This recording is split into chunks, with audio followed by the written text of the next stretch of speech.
We decided this year to do it a little bit differently, and so we asked individuals from each department to serve as a team captain, and we wanted to get more people out to do the tours so that they could really see what the United Way dollars that they give do for the community. We knew that it would be more meaningful to everybody if, everybody in each department had somebody that they could identify with touring these, different programs and talking about the good that United Way does. So the work that they do is just huge.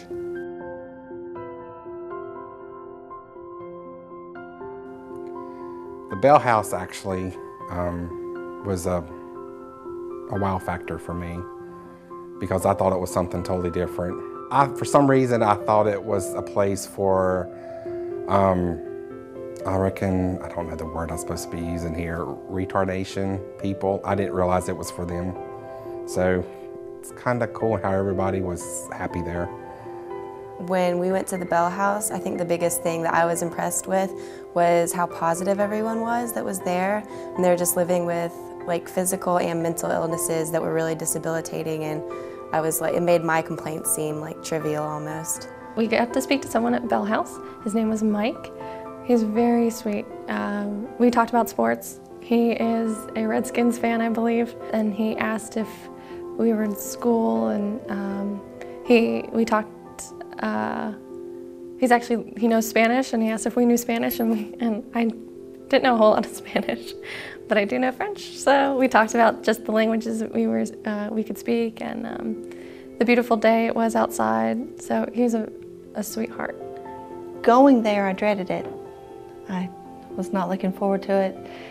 And when I got there and saw the attitude of the residents there and learned that it was an independent living facility, it was kind of more of a happy place, more of a, this is where we live, this is our home, welcome to our home. They were very welcoming.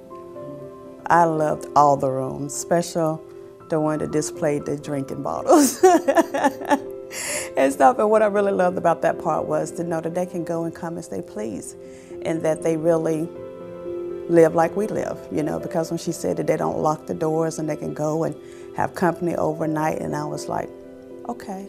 I thought that was a little strange, but they are adults, and they get to get treated like they are adults. They don't have to be worried about having a curfew, being grown.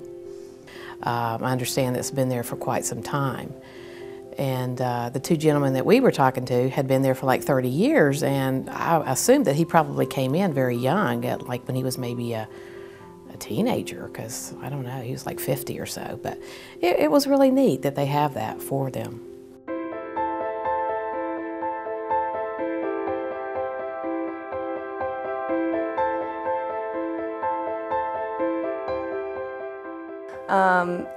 I didn't know that there was a place like that. It's interesting hearing about the services that they do provide. That room, the padded room where they let their aggression out, was pretty neat, I thought. It was an incredible experience, just being able to see and just walking around the facility and just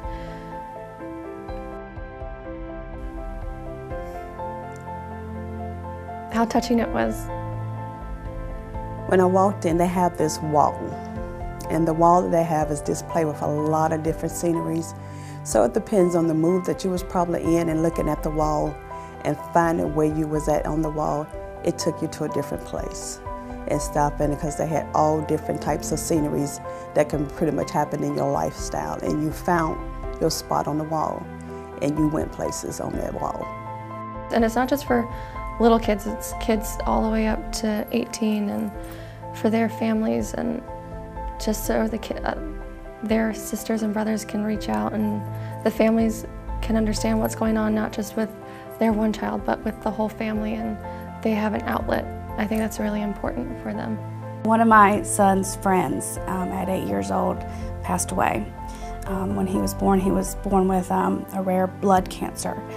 And seeing what his mother and father went through, and knowing that they were able to go there and get counseling for their other children, and that really helped their family. It's difficult losing a child, and to have someone there to counsel you and not have to be burdened by the money for that situation, I think really helped. The money that we would give to United Way would be going to help people that really do need it. And a lot of times we're focused on our problems, that there are people with much bigger problems that we could really help.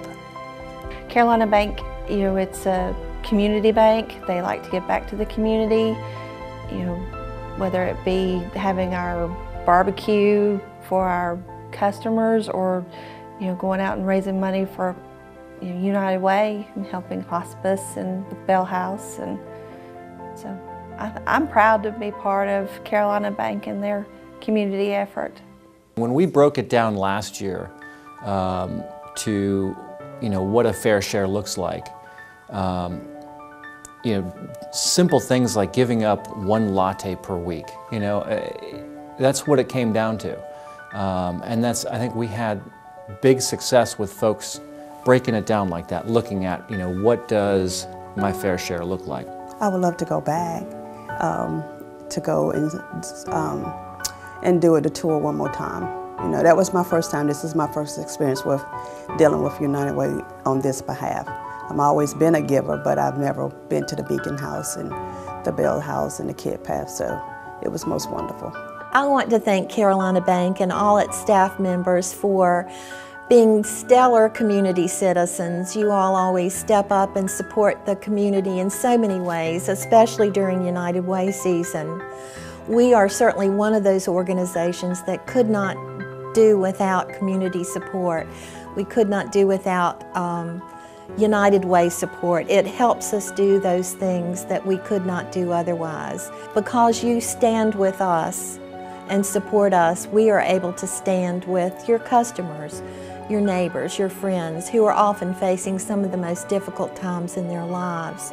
So on behalf of all of us at Hospice, please know you do make a huge difference, and we appreciate that from the bottom of our hearts. United Way, we literally couldn't do what we do without the support of organizations like Carolina Bank. Without the support of the organizations, but more importantly, without the support of the employees and of the members. Because essentially what we do is we have partner agencies, and it's their program, and we just provide the resources. We provide the funds, we provide the platform for them to be able to get their message out to a larger group of people. And without the support of the Carolina Bank or any of our other organizations that donate, that give, that advocate to United Way, we would not be able to do what we do, and we definitely wouldn't be able to impact as many people as we have.